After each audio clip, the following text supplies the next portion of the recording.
I still hear his scream at night.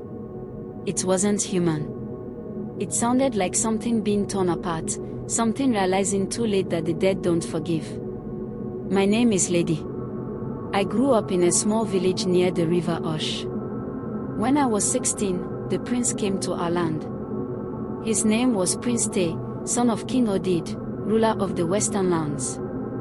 People said he was handsome, brave, and rich. What they didn't say was that he was cruel. He came with soldiers, drums, and a white horse. He said he was here to collect gifts for his father's festival. But we all knew what that meant.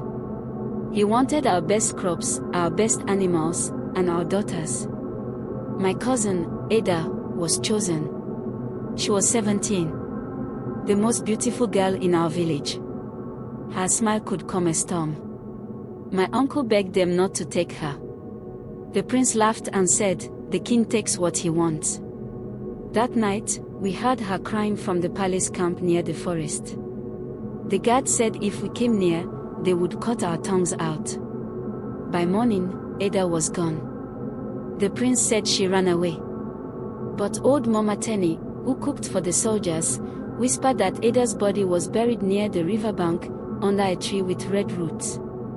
3 days later, the river turned black. The fish floated to the surface.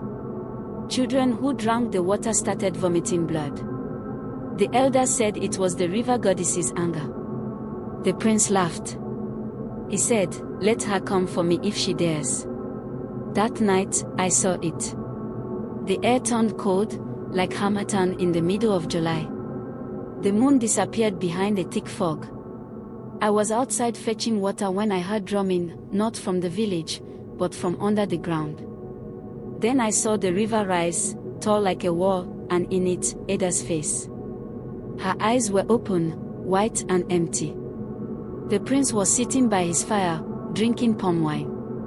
He didn't see her until the ground started to shake. The soldiers ran.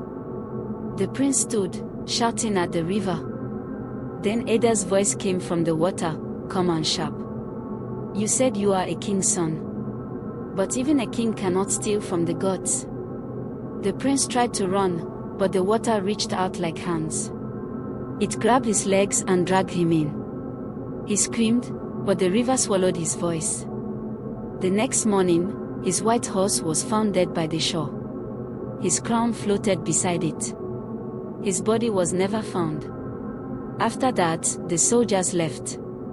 The king sent messengers to cleanse the land, but the elders refused them entry. They said the river would decide when it was clean again. To this day, no one drinks from the river Osh after dark. Sometimes, if you stand too close, you can hear the drumming under the water. And if you're unlucky, you'll see bubbles rise, followed by a voice that asks softly, "Have you come to steal again?"